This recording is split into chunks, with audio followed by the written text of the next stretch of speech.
Esta sesión va a tratar sobre la educación financiera y la prevención de los pánicos bancarios. Los ponentes de esta sesión serán don Arturo Zamarriego, especialista en regulación financiera y guías de supervisión y regulación bancaria, y don Francisco del Olmo, profesor asociado de Economía Aplicada en el Departamento de Economía y Dirección de Empresas de la Universidad de Alcalá. Pues cuando quieran. Bueno, pues lo primero de todo, buenos días a todos los que nos están escuchando.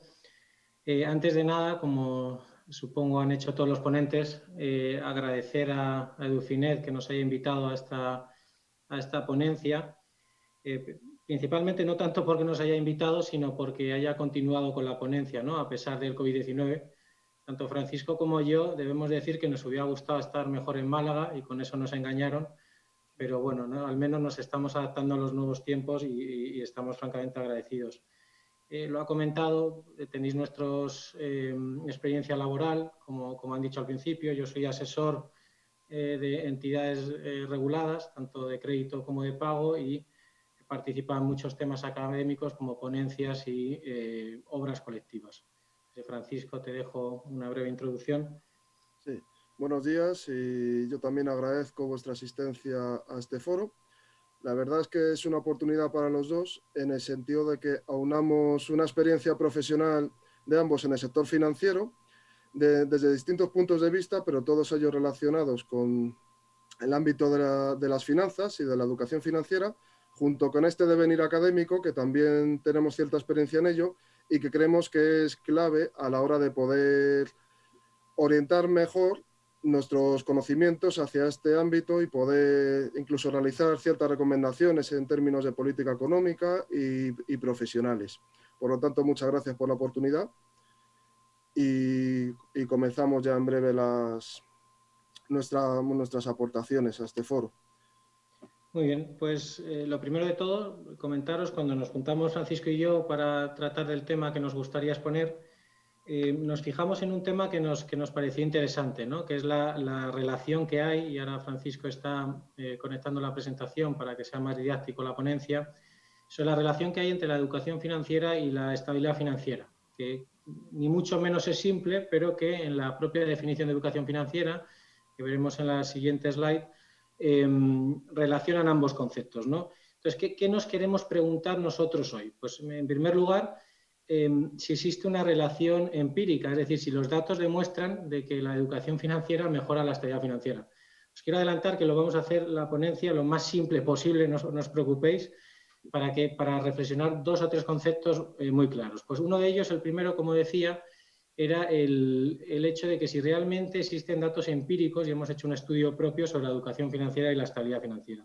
Y en segundo lugar, y de hecho el título que nos parecía el más llamativo posible, es si incluso la educación financiera puede mitigar o salvar lo que realmente nosotros utilizamos muchas veces en nuestra toma de decisiones, que es nuestros sentimientos, ¿no? No somos seres racionales en todo momento, y entonces uno de los ejemplos que se nos ocurrió era el de los pánicos bancarios, que explicaremos.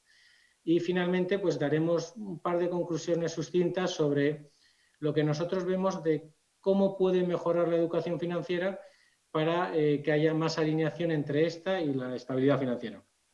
Antes de dar paso a Francisco con los datos de nuestro estudio, sí que me gustaría resaltar dos temas, ¿no? Es la definición de educación financiera y la definición de estabilidad financiera.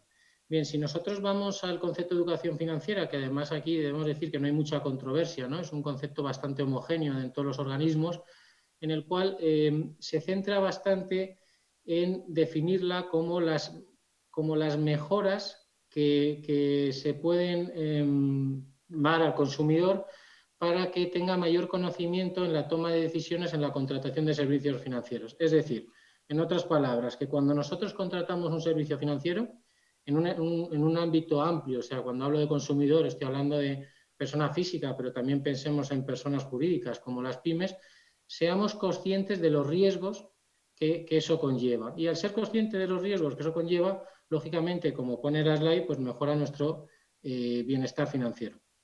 Pero, por otro lado, tenemos el concepto de estabilidad financiera, que no es tan concreto, ¿no? El concepto de estabilidad financiera es un concepto más indeterminado o, en otras palabras, que conjugan muchas más variables. Por ejemplo, conjuga la política fiscal, la política monetaria, la política de precios, pero nosotros queremos centrarlo, para intentar concretarlo, en un concepto que es importante resaltar, que es: tendremos siempre estabilidad financiera cuando los bancos puedan dar sus servicios de manera correcta, es decir, que no hay una disrupción en esos servicios. ¿Y por qué decimos eso? Porque los bancos son un eje prioritario en la economía.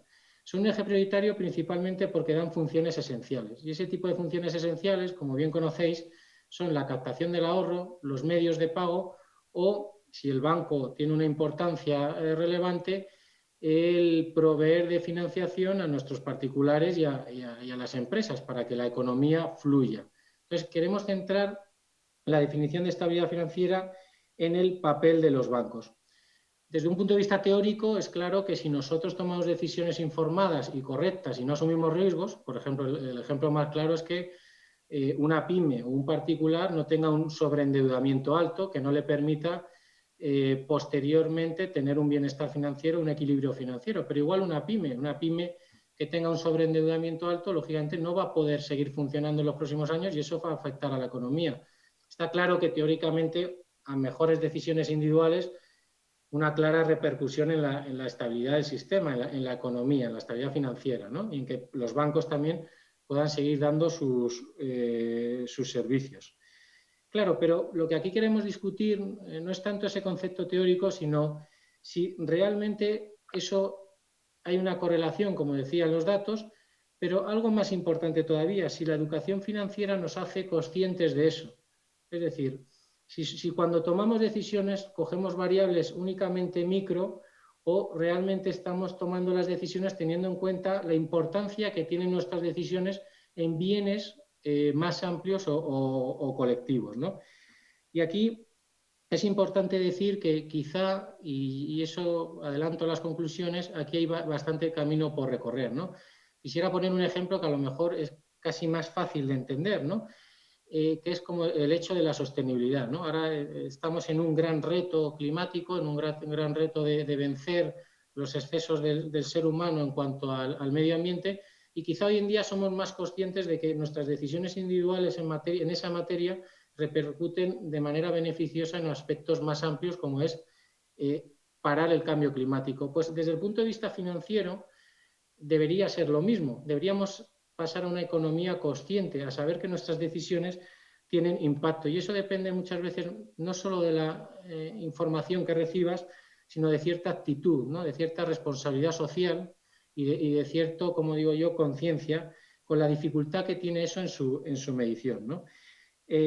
Por terminar esta primera introducción, también me gustaría que se vea en dos ejemplos muy claros y recientes que hemos podido vivir todos como consumidores, ¿no? O sea, no es bueno que haya avalanchas de reclamaciones, y nunca quiero decir lo siguiente, atendiendo a que no deben darse esas reclamaciones si existen malas praxis y las hemos conocido por entidades financieras, pero vemos sin duda el impacto que tienen esas reclamaciones en la economía. Por tanto, vemos cómo, si la educación financiera no permite la buena contratación de productos, al final estamos viendo en la práctica cómo eso llega con una avalancha de reclamaciones y, por tanto, impacta en nuestra economía y en la estabilidad bancaria y económica.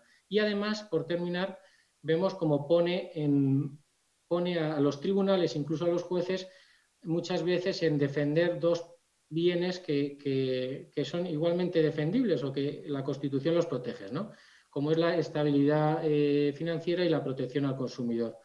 Por tanto, por concluir, a día de hoy la definición de educación financiera se centra mucho en una relación contractual y en los beneficios del consumidor en su aspecto individual, mientras la estabilidad financiera son conceptos más amplios que muchas veces no son vistos o no son concebidos o no se tiene la actitud o se le da la importancia de esas decisiones teniendo en cuenta este tipo de variables más amplias, económicas, que tienen la dificultad de ser conceptos más indeterminados. con esto, lo siguiente que nos gustaría mostraros es si ya que definimos la educación financiera como una herramienta fundamental para la estabilidad financiera, dentro de todas las dificultades que acabamos de mencionar, si esa correlación empíricamente y en los datos se está dando. Para poder ver este tipo de análisis, lo primero que tenemos que saber es cómo medir ambos conceptos que ya ha definido Arturo. Y aquí es donde nos encontramos con las primeras limitaciones. ¿Cómo medimos la educación financiera o cómo medimos la estabilidad financiera? Es cierto que sobre educación financiera ya hemos visto que hay una definición más consensuada en la literatura. Ahí no tenemos tanto problema, pero nuestro problema viene más en esa medición, qué disponibilidad tenemos de ella. ¿A qué me refiero? Básicamente, podemos hacer comparaciones entre países, podemos ver la educación financiera no solo un indicador que nos permita medirla, sino podemos comparar entre distintos países. Y más allá de eso, podemos comparar en distintos momentos del tiempo. ¿Ha mejorado la educación financiera a lo largo de los años? ¿Ha empeorado? Etcétera. Es aquí donde mantenemos nuestra primera limitación. ¿Dónde podemos buscar datos para saber cómo es la educación financiera en distintos países en distintos momentos de tiempo? El informe PISA, que como es bastante conocido a nivel social, mide los niveles de educación en jóvenes, capacidad lingüística, capacidad matemática, ciencias, etcétera, también tiene un apartado que es menos conocido, pero igualmente importante, sobre educación financiera, en el que nos puede decir aproximadamente cómo de preparados están nuestras nuevas generaciones en términos de educación financiera. Pero aquí nos encontramos en un indicador de ámbito global, pero con sus propias limitaciones. La primera, términos comparativos. Solo disponemos de 3 fotos, por decirlo de alguna manera, en términos de la encuesta del cuestionario de PISA, que son de 2012, 2015 y 2018. Por lo tanto, no disponemos de una evolución más continua a lo largo del tiempo, sino que tenemos que fijarnos en ciertos momentos temporales en los que se ha realizado el cuestionario. Y por otra parte, una limitación bastante importante, que es qué disponibilidad de datos tenemos en los países. Nuestra primera restricción ha sido ver que hay países que han contestado esta encuesta para educación financiera en un año, pero no en otros. Por lo tanto, si queremos ver una comparación intertemporal para distintos paneles de países, nos encontramos con el problema de que no disponemos de la información de todos los países para todos los periodos temporales. Y, por supuesto, qué cantidad de países son los que nos permiten ver sus respuestas. Pues tenemos una limitación en este sentido. No todos los países de la OCDE dan respuestas en el informe de PISA. Por lo tanto, es verdad que disponemos de limitaciones en este sentido. Hay otros indicadores, como el índice de educación financiera de la OCDE, que amplía su rango de países a prácticamente todos los países desarrollados, pero que dispone de la otra limitación que hemos comentado, que es la temporal. Solo disponemos para 2017 de este amplio conjunto de información.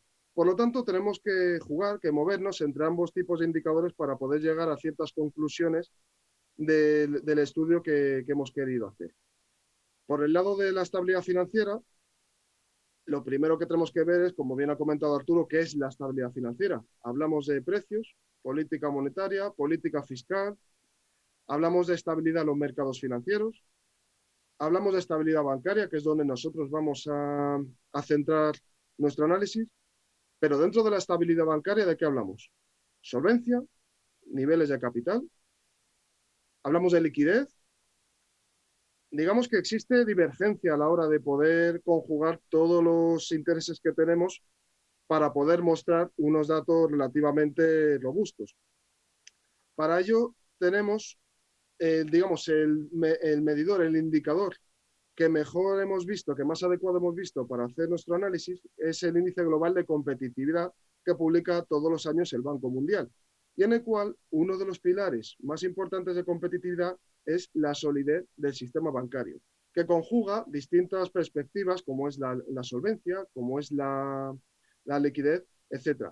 Todo ello nos permite tener un indicador único que nos permite analizar temporalmente para el conjunto de los países medidos en este indicador de competitividad global cómo ha evolucionado a lo largo del tiempo su solidez bancaria. Normalmente el indicador de PISA es una encuesta que nos permite dar un score, una puntuación de menor a mayor en términos de educación financiera, mientras que el índice global de competitividad también es una puntuación que de menor a mayor nos permite entender mejor cómo ha evolucionado esa solidez bancaria a lo largo del tiempo. Entonces, en base a estos datos, hemos decidido hacer el primer análisis en el que comparamos, tanto en términos de países disponibles, que como he comentado antes, son aquellos que han contestado al cuestionario de educación financiera entre 2012 y 2018, primer y último panel de datos del que disponemos, pero como comento, a lo largo de este tiempo, para este conjunto de países.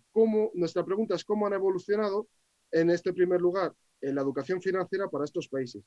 El gráfico que ponemos a continuación es bastante ilustrativo, pero voy a comentar no solo lo que significa gráfico, sino incluso algún ejemplo que nos parece bastante interesante.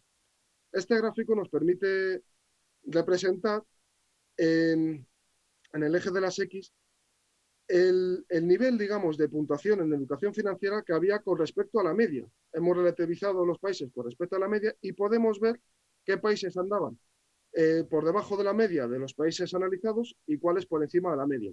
Y en el eje de las IES hemos visto cómo ha evolucionado la puntuación en educación financiera entre 2012 y 2018, una vez más, en relación a la media. Es decir, estos países han mejorado su educación financiera respecto al conjunto de los países analizados o la han empeorado o se ha mantenido igual.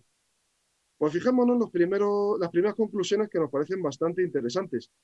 Por ejemplo, Australia, un país paradigmático en 2012 en el sentido de que estaba muy por encima de la media de los países analizados, nos encontramos con que ha evolucionado de una forma mucho más reducida en términos de mejora de la educación financiera respecto al conjunto de los países. Es decir, partía de niveles muy interesantes, muy altos, pero ha evolucionado mucho más lento que el resto de países. Sin embargo, también nos encontramos con el caso opuesto, Estados Unidos. En Estados Unidos nos encontramos con unos niveles de educación financiera en 2012 por debajo de la media, pero con un incremento mucho mayor en relación a la misma. Por lo tanto, ya vemos dos tipos de clasificaciones. Unos, aquellos países que se encontraban por debajo de la media en 2012, ¿vale? Hace 8 años, España, Estados Unidos, República Checa o Italia o Rusia se encontraban por debajo de la media, pero que han evolucionado de una forma mucho más favorable, como es el caso de España, de República Checa, de Italia o sobre todo de Estados Unidos. Y también tenemos esos países que se encontraban por encima del conjunto de las naciones analizadas, pero que, bueno, digamos que también han evolucionado conforme han evolucionado los sistemas de formación en educación financiera, entre los que destacan los paradigmas de Polonia y Estonia. ¿Qué ha ocurrido con la fortaleza del sistema bancario? Medido, como he comentado antes, en términos de competitividad con los datos del Banco Mundial.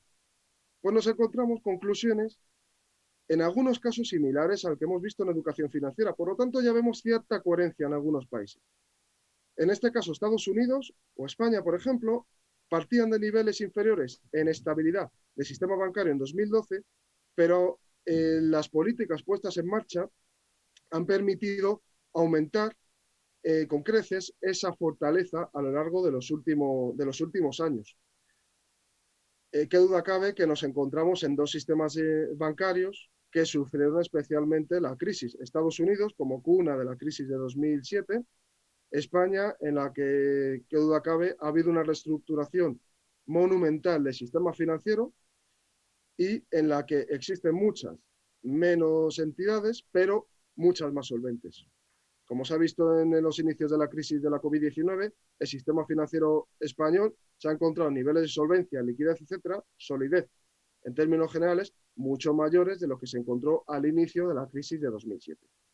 Pero también tenemos otros datos paradigmáticos. Australia, como ocurría en educación financiera y ocurre en estabilidad del sistema bancario, aunque con menor intensidad que en educación financiera, muestra unos niveles en 2012 muy altos en solidez bancaria en relación con la media, pero ojo, también nos encontramos con una evolución más deteriorada, por decirlo de alguna manera, en términos comparativos, con respecto a 2012. Nos encontramos con Rusia, un caso muy interesante de analizar en la que no solo se encontraba por debajo del conjunto de países analizados en 2012, sino que el tiempo no ha permitido mejorar la solidez del sistema bancario. Es decir, partimos de un puesto inferior a la media, pero con una evolución también inferior a la media. Por lo tanto, eso también nos da pie a analizar cómo se comporta el sistema bancario en términos de solidez y ya nos da una ligera idea de cómo podemos ver la coherencia entre la estabilidad financiera y los niveles de educación financiera. Como comento, datos curiosos a tener en cuenta son los de Estados Unidos y España desde un punto de vista de una perspectiva positiva, ¿vale? Partiendo de niveles inferiores al conjunto, pero mejorando en términos de evolución, y Australia, que a pesar de haber partido, de una mejor posición en 2012, nos encontramos con una evolución bastante más desfavorable en términos relativos. ¿A qué nos lleva todo esto? Analizar, como ya introducía Arturo en su primer comentario, si existe una relación, una correlación estadística en este sentido entre la educación financiera y la solidez del sistema bancario. Es decir, una mayor educación financiera nos permite tener un sistema bancario más sólido, permite un mejor comportamiento del consumidor a la hora de comportarse ante crisis financieras. Estadísticamente, con los datos que manejamos, en este caso ya es el índice de estabilidad financiera de la OCDE, pues vemos que existe esa correlación positiva, pero que es muy débil. Un 40% aproximadamente de correlación positiva no nos está dando una relación fuerte en términos estadísticos de relación. Pero también tenemos que tener una cosa muy, muy clara. ¿Qué es la educación financiera en este índice? La educación financiera, como podemos ver en la propia transparencia, lo que hace es abarcar 3 pilares básicos. Conocimientos, esa formación que se da en los colegios, universidades, etcétera, los comportamientos y las actitudes de los consumidores e inversores a la hora de poner en práctica esta educación financiera. Y es aquí donde nos encontramos con un dato muy interesante en el que a continuación indagará Arturo, que es, si nosotros nos basamos únicamente en los conocimientos financieros, esta correlación positiva que hemos visto aumenta hasta el 56%. Es decir, existe una correlación ya bastante más fuerte en términos estadísticos entre nuestros conocimientos financieros y la solidez del sistema bancario, lo cual nos permite indagar, nos permite profundizar en cómo afectan nuestros comportamientos como consumidores e inversores en la solidez del sistema bancario, que es justo lo que va a analizar a continuación Arturo. Pues una vez que hemos intentado trasladaros la dificultad, ¿no?, de que es alinear estos dos conceptos, ¿no?, porque al final estamos viendo que la estabilidad financiera es un concepto que no solo depende lógicamente de la educación financiera. Por tanto, es difícil a veces buscar esa correlación y además, como ha comentado Francisco, pues no siempre los datos o los indicadores pues, son lo suficientemente robustos para llevar consigo esa correlación. Desde el punto de vista teórico no queremos discutir que es claro, ¿no?, que una mayor educación financiera lleva consigo mayor estabilidad desde un punto de vista teórico. Pero debemos pensar, y es lo que queremos ahora trasladaros, otros aspectos, ¿no? Primero de ellos, en que el conocimiento de la estabilidad financiera como concepto por parte de los consumidores es muy complicado, ¿no? Al final, os quiero poner un ejemplo que se utiliza en los libros de educación financiera, ¿no?, en los estándares de educación financiera, que es normalmente al consumidor, al cliente, se le pregunta sobre 3 conceptos, ¿no?, que están ligados con la estabilidad financiera, ¿no?, como es la inflación, que es el tipo de interés simple, que es el compuesto y que es la diversificación. O sea y pensemos que esos conceptos no tienen por qué ser fáciles, y lo que es más complicado no es que sean entendibles o no, sino que se tomen en cuenta a la hora de tomar decisiones financieras, ¿no? Y lo que queremos introducir también ahora es que no solo son variables cuantitativas, como hemos podido ver, sino que existen en toda decisión del consumidor decisiones sentimentales, les voy a llamar, ¿no?, cognitivas. Es decir, nosotros no solo tomamos decisiones desde el punto de vista de un conocimiento financiero y la persona que mayor conocimiento financiero es racional en todo caso y en todo momento y está pensando en las consecuencias de sus actos. Eso no es así y lo hemos podido ver en el COVID-19, ¿no? Podemos poner dos ejemplos muy simples, ¿no? El primero es, lo primero que se hizo con el estado de alarma es ir a los supermercados a abastecerse de alimentos por si dejaran de haberlos, y yo puedo asegurar que ese acto se realizó independientemente de una buena educación financiera de muchos consumidores. Nadie estaba pensando, pensemos, en que eso podría subir los precios de la materia prima y desabastecer los supermercados. Al igual que una pyme, en una crisis financiera, una inestabilidad financiera, le puedes exigir que esté pensando muchas veces en su futuro sobreendeudamiento y en su viabilidad cuando lo que quiere es el crédito de manera inmediata, porque lo que piensa es en su propia supervivencia, ¿no? Entonces, debemos decir que esa irracionalidad también debe ser un componente muy, muy importante a la hora de la educación financiera, ¿no? Hasta qué punto la educación financiera puede evitar eso, ¿no? Y por eso hemos puesto un ejemplo que creemos que es muy significativo. Primero es muy significativo porque se ha repetido a lo largo del tiempo, o sea que esa frase de que los humanos cometemos los mismos errores, este es uno de ellos, ¿no?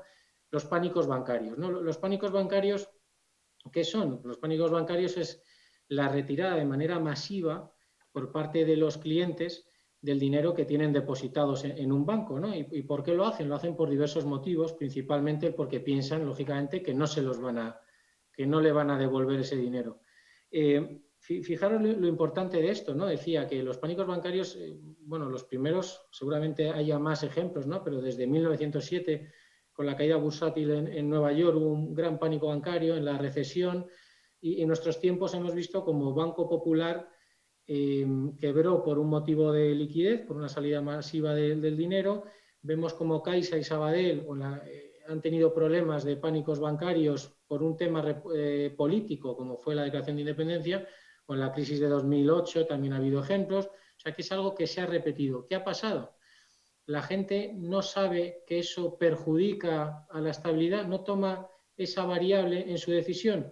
Pues lógicamente estamos viendo que ahí lo que prima es el miedo, ¿no? Pues al final el miedo es irracional. Había un gobernador del Banco de Inglaterra que decía que la primera decisión de sacar dinero es la correcta, el resto, perdona, es la incorrecta. El primero que saca el dinero es irracional, el resto quizás son más racionales, ¿no? Porque es un efecto llamada.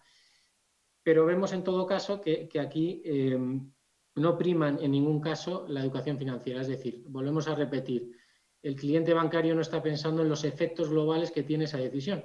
¿Y cómo podríamos llegar a que piense en esos efectos globales? Pues bueno, en primer lugar, deberíamos educar financieramente hablando, pero desde el punto de vista de que sea consciente. Entonces, esa es la gran dificultad y el gran mensaje que queremos dar. La educación financiera no es solo educar sobre cómo funciona un determinado producto, cómo te impacta a ti, sino que tengas cierta responsabilidad, que seas consciente de ese acto en una visión mucho más global. Y luego, aparte de eso, se unen cierta educación en temas más complicados, ¿no? Y si vamos al pánico bancario, lógicamente tenemos que entender que, en primer lugar, los bancos no pueden disponer de toda la liquidez si todo el mundo retiráramos el dinero a la vez, porque el dinero que nosotros dejamos, lógicamente, lo están invirtiendo, salvo un cierto colchón que le obliga a la regulación, pero no pensemos que los bancos, lógicamente, tienen todo el dinero disponible, funcionan con la reserva fraccionaria.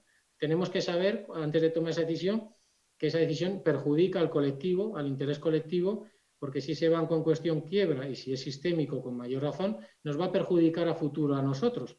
Fijaros, antiguamente con el propio rescate del banco, ahora no es posible ese rescate bancario por las nuevas leyes, pero antiguamente nuestros impuestos iban a rescatarle, o sea que no es una decisión racional en ningún caso.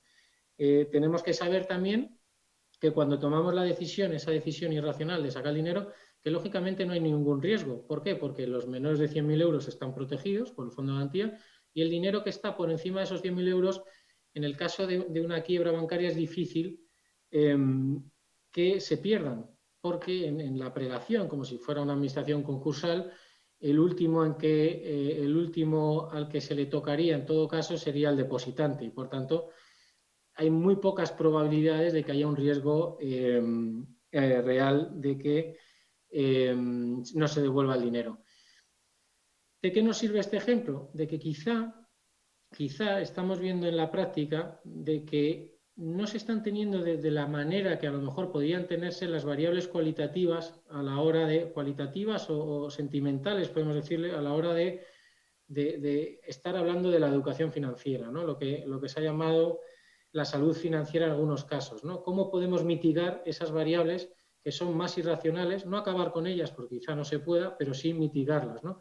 Y sobre todo, para poder mitigarlas debemos, sin duda, que la persona sea consciente de sus actos, que no solo es un acto individual, sino que la suma de muchos actos individuales pues lleva a la situación contraproducente, que es que se produce un perjuicio grande en la economía y, por tanto, al producirse perjuicio, al final el afectado, en última instancia, va a ser el propio que ha cometido esa acción, ¿no? Por tanto, los pánicos bancarios nos parecían muy relevantes. Aún así, no somos optimistas porque creemos que los pánicos bancarios, y así lo ha demostrado la práctica, se siguen repitiendo. O sea, que no es algo que veamos que la parte irracional se esté controlando o que la conciencia del cliente se esté trabajando en ello para poder evitar este tipo de situaciones que en ningún caso son beneficiosas. Por tanto, si con este ejemplo de pánico bancario nos gustaría llegar, para dejar paso a las conclusiones, bueno, antes de eso, bueno, podéis ver, ¿no?, lo que he comentado, ¿no?, la cantidad de entidades que ha sufrido este tipo de crisis a lo largo del tiempo. Además, quiero mencionar una cosa antes de pasar a las conclusiones y dejar a las preguntas, es que pensemos que a lo mejor hay que educar en que, en este caso concreto, pero estamos hablando también en otros casos que he puesto, como el caso que ha pasado durante el COVID-19, que debemos educar muchas veces en la conciencia, en que todos seamos conscientes en que nos encontramos en mercados regulados, en que hay mercados totalmente supervisados, que aunque no son perfectos dan mucha garantía al consumidor, y que muchas veces esos miedos irracionales son en un contexto que no responde a la realidad. Es decir, a día de hoy los bancos están totalmente supervisados, y a pesar de que quiebren, existen leyes que protegen al depositante, y por tanto en eso hay que educar. O sea, en los mercados no estamos en sistemas puramente capitalistas, sino en sistemas realmente que tienen cierta protección legal, no solo en el bancario, sino en muchos otros mercados. Entonces, por tanto, si vamos a las conclusiones, como decía, para dejar paso a las preguntas, en los 40 minutos que tenemos, bueno, yo, si quieres, empiezo por la segunda, Francisco, y comentas tú la primera. Queremos incidir, y por eso ponemos el ejemplo de los pánicos bancarios, pero toda nuestra charla de hoy tiene este objetivo, que creemos que al final el concepto de educación financiera a veces trata de ser demasiado concreto en una relación contractual en el cual tú entiendas muy bien lo que contratas y con eso nos vale. Hay que seguir fomentando en los programas de educación financiera, en los especialistas de educación financiera, en que pasemos de un concepto de educación financiera a economía consciente. O sea, de nada vale si pasamos el examen, por decirlo así, si todos pasamos el examen y sabemos, como decía, responder a la pregunta qué es la inflación, qué es el tipo de interés o qué producto concreto estamos haciendo, si luego en la práctica no podemos asegurar de que somos conscientes de eso. ¿Por qué? Porque si no somos conscientes de eso, lógicamente podemos pasar todos los test de idoneidad que queramos y podemos coger todas las mejores prácticas, pero luego llegarán las reclamaciones. Y por tanto tendremos un problema en la economía. Y esa conciencia, ese ser consciente de nuestras acciones, creemos que también hay que trabajarlas para que no sea en un ámbito individual. Creo que aquí la educación financiera peca de una relación, como decía, bilateral. Tenemos que ser cada vez más conscientes, como lo somos en otros aspectos del cambio climático, de que nuestras acciones tienen repercusiones colectivas, que ahora en un mundo globalizado, en una economía globalizada, y lo hemos vuelto a vivir en el COVID-19, el COVID-19 es un claro ejemplo, sacándolo de la economía, ¿no? Nuestra mascarilla nos está sirviendo no para protegerte a ti, sino para proteger al otro. Entonces, la educación financiera tiene que trasladar conocimientos más globales a los diferentes segmentos de población.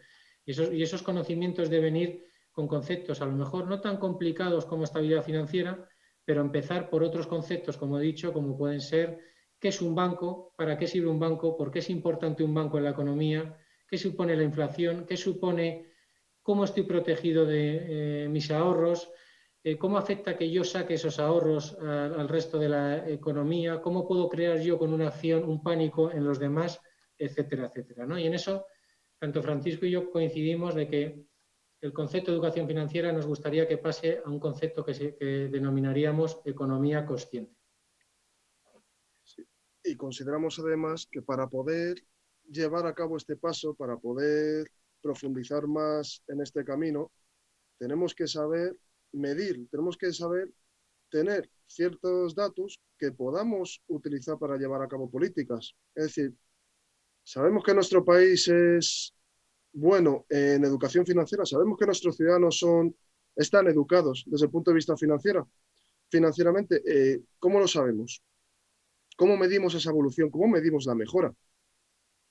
Tenemos una preocupación que es, de verdad no sabemos medir esto, no sabemos qué contienen estos índices, no sabemos cómo hacerlos comparables si no tenemos datos. Creemos que un paso más que necesario en este tránsito entre la educación financiera y la economía consciente es saber cómo medir la educación financiera. Y educación financiera, como hemos visto, no es solo conocimiento, no es solo poner en marcha cursos, poner en marcha iniciativas, las cuales la verdad es que abundan mucho en los últimos años y son muy útiles. Pero tenemos que ir un paso más allá. Tenemos que educar, no solo formar. Tenemos que entender cómo se comportan los ciudadanos cuando invierten y cuando ahorran, cuando consumen en los mercados financieros, en el sector bancario. Y tenemos que medir eso. Como hemos visto antes, existe una relación débil cuando tenemos en cuenta esos indicadores de educación financiera, pero más fuerte cuando tenemos en cuenta la formación, los cursos financieros. Ese gap que existe entre ambos indicadores de correlación, que aquí hemos podido anticipar y que por supuesto requieren de estudios mucho más profundos en el futuro, pero ese gap entre la formación, el conocimiento y las actitudes, ese es el gap sobre el que tenemos que incidir para poder conocerlo, para poder medirlo y para poder llevar a cabo ese tránsito hacia una economía consciente que nos permita, sobre todo, poder afrontar con más solvencia las crisis financieras que vendrán en el futuro, porque las crisis vendrán, seguirán viniendo y muchas afectarán al sistema financiero, por no hablar de lo que pueda afectar la actual crisis. Tenemos que estar preparados para ello y para ello tenemos que saber medir. Y es ahí donde proponemos un mayor esfuerzo a las autoridades nacionales, internacionales, etcétera, para que podamos conocer más sobre este ámbito y podamos transmitir más el mensaje que hemos comentado en esta presentación. Por lo tanto, yo creo que en definitiva hemos trasladado el mensaje que queríamos transmitir en esta presentación y si Arturo no tiene nada más que comentar, yo creo que es un buen momento para pasar a posibles preguntas que tenga la audiencia o comentarios. Y por supuesto, muchas gracias por asistir y muchas gracias por ver nuestra presentación. Bien, pues como dice Francisco, teníamos 40 minutos, hemos estado muy atentos del reloj para dejar estos minutos adicionales y encantados de contestaros. Muy bien, muchas gracias por su intervención nuevamente, don Arturo y don Francisco. Pasamos al turno de preguntas del público. Hemos recibido varias preguntas, se las voy trasladando directamente. La primera dice, ¿qué puede generar, en su opinión, que los comportamientos y actitudes financieros se desvíen de los conocimientos financieros y por tanto puedan contribuir a socavar la estabilidad del sistema financiero? Yo, si me permites, Francisco, y yo puntualizo, o sea, lo que te desvía realmente de... O sea, tú puedes ser una persona con una solidez financiera en cuanto a conocimientos muy buena, ¿no? Y como decía Francisco, incluso se te puede medir, hay dificultad, pero se te puede medir con una serie de preguntas, incluso compararte si tienes esos conocimientos financieros. El problema, y nosotros no queremos dar el mensaje de que eso es evitable 100%, el problema es cuando se utilizan sesgo irracional, ¿no? El miedo, ¿no? Al final la economía se define con la confianza y entonces la confianza al final no es algo medible cuantitativamente en muchos casos. Entonces eso pasamos de no hacer caso a nuestros conocimientos financieros cuando el miedo nos invade, por decirlo de alguna manera muy coloquial. Entonces, ¿cómo se puede evitar eso? Pues lo que hemos querido trasladar a día de hoy. No podemos evitar el miedo 100%, pero igual que cuando nosotros vamos a una operación y hay que confiar en el médico, nadie nos va a quitar el miedo de la operación, y por mucho que el médico te diga que no va a pasar nada, siempre habrá un miedo y podrás tomar una actitud que no es la correcta y no sigue las indicaciones del médico. Pero sí podemos mitigarlo. ¿Y cómo se mitiga? Pues gente que es muy solvente financieramente hablando, a lo mejor hay que hablarle de conceptos más globales, como estamos comentando durante toda la ponencia, para, uno, mitigar esos miedos, es decir, oye, no tengas problema que esa actitud que vas a tomar no solo te va a perjudicar a ti a futuro, sino que va a perjudicar a la economía, para que haya cierta actitud a no tomarla, y luego en muchos casos incluso explicarle que no hay ningún problema. O sea, es decir, cuando quiebra un banco, explicar a esa persona que tiene una solidez financiera en cuanto a conocimiento de productos, explicarle que si, por ejemplo, retira el dinero, no es una acción que le vaya en su beneficio, porque realmente puede tenerlo depositado perfectamente. Entonces, en conclusión, ¿qué se debe hacer? Formar en conceptos más globales y que se explique claramente que nuestras decisiones tienen impactos en otras personas y, por tanto, favorecer una actitud en ese sentido. Y en relación con esta pregunta nos ha llegado otra que creo que está relacionada y enlaza muy bien con esta primera pregunta, y es, ¿creen que incorporar temas de psicología financiera en educación financiera puede ayudar a mejorar los conocimientos y actitudes financieros? Si me permites, Arturo, yo creo que es fundamental el incluir todos los conceptos, todas las experiencias que existen ya en economía comportamental, en finanzas comportamentales. Creo que es básico a la hora de poder afrontar con más solvencia cualquier tipo de crisis financiera o de pánico bancario. Al final somos personas, como bien ha dicho Arturo, tenemos miedo, y el miedo es irracional. ¿Y por qué nos comportamos así? Pues a veces es el puro miedo o incluso experiencias previas, que tenemos sesgos cognitivos de los cuales es muy difícil librarnos, porque tenemos un ejemplo muy bueno. Estamos en mitad de una crisis muy fuerte y Arturo y yo pertenecemos a una generación en la que hemos entrado en el mercado laboral, en nuestras finanzas personales, en la anterior crisis, en mitad de la anterior crisis. Esos sesgos que nos ha provocado esa experiencia nos puede llevar a comportamientos que no siempre pueden ser racionales, y como nosotros, muchísimas personas que lo han pasado mal en la anterior crisis y que ahora ven un reflejo en ello.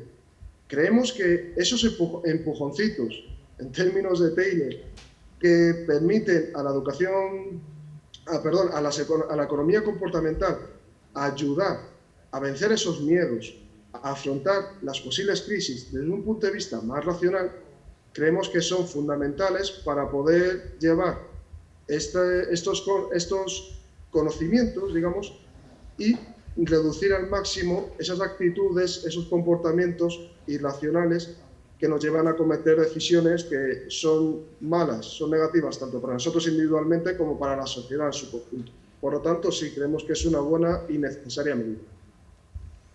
Bien, tenemos otra pregunta también. Esta nos dicen, ¿creen que los pánicos bancarios se van a acentuar y a hacer más frecuentes con un mundo más globalizado y digitalizado? Pues mira, yo aquí diría lo siguiente, ¿no? O sea, en el caso español va a ser complicado como la concentración bancaria continúe, ¿no? Porque al final el dinero lo tienes que depositar en otro banco, ¿no? Entonces, yo creo que en ese aspecto pues quizás sea más complicado, ¿no? Porque además hay un aspecto en los pánicos bancarios que se llama el flight to quality, que es normalmente dejas el dinero en una entidad que esté mejor, ¿no? Entonces, a mayor concentración bancaria entiendo que tampoco los pánicos bancarios pueden incluso verse disminuidos si estamos en una crisis macroeconómica que sufren todos los bancos por igual. Si es una crisis de un solo banco, pues lógicamente pues puede que se repitan los comportamientos, ¿no? Yo creo que los comportamientos sí se van a repetir, sí se van a repetir además con mayor facilidad, porque al final, ¿no?, el pánico bancario ya no es ir a la ventanilla y retirar el dinero. El pánico bancario es una transferencia que tardas un segundo en hacerla, Entonces creo que el comportamiento se va a repetir. ¿Por qué? Porque se ha demostrado la experiencia previa de que se ha repetido a lo largo de los tiempos. ¿Que se puede haber acentuado? Pues como digo, lógicamente estamos con menos bancos, lo cual ya dificulta muchas veces esos pánicos bancarios, y en segundo lugar, toda esta ponencia viene a decir que estamos confiados, o sea, no queremos dar un aspecto negativo, creemos que la experiencia que vamos viviendo, los comportamientos, la mejor educación financiera va a evitar, queremos ser positivos, ¿no? Va a evitar eso, ¿Que lo va a evitar totalmente? No, pero creo que sí que lo va a mitigar a futuro. Bien, y una última pregunta que nos llega, es una reflexión, pregunta. Se ha señalado que gracias a los impuestos se efectuaron los rescates bancarios. Sin embargo, implícitamente se deducía que por esa vía se preservaron los depósitos bancarios. ¿A quiénes se rescataron realmente con los referidos rescates bancarios? Bueno, dices si la pregunta es a quién se rescataron, si a los bancos o a los depositantes, entiendo que esa es la disyuntiva. Yo creo que lo que se hizo es capitalizar un sistema financiero con un fin último, que era proteger a los depositantes. O sea, si me dices quién son los beneficiarios de eso, lógicamente son dos. No es que haya un solo beneficiario, está el beneficiario, el sector financiero. En ese caso se capitalizó a las antiguas cajas de ahorro para que pudieran dar sus funciones esenciales, como hemos hablado anteriormente, pero a su vez todo eso tenía que tener un leitmotiv, y ese leitmotiv era el que en ningún caso esas quiebras bancarias perjudicaran al depositante. Entonces, no es que haya un solo... ¿Cuál es el leitmotiv? El depositante. ¿Que fuera el único beneficiario de eso? No, lógicamente fueron los bancos también para su supervivencia. ¿Qué ha ocurrido? Que a día de hoy, lógicamente, lo que ha cambiado es la ley. Hoy en día no se permiten esos rescates, y lo que se permite es, lo que se busca es que sean los propios bancos, los accionistas y los acreedores del banco, que en caso de que el banco quiebre, asuman ellos las pérdidas, no el contribuyente. Pero fijaros que incluso esa ley lo que busca proteger también es el depositante. O sea, todo gira... El por qué un banco es diferente a otra empresa es porque tiene depositantes, y toda la regulación, y mucha de la regulación, gira en torno a la protección del depositante. En su día, rescatando los bancos, lógicamente había una derivada, que era la continuidad del propio banco.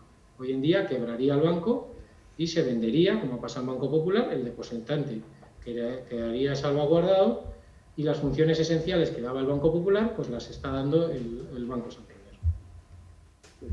Yo creo que también en este tipo de debates sobre todo hay que tener mucho en cuenta cuál es la función del sistema bancario.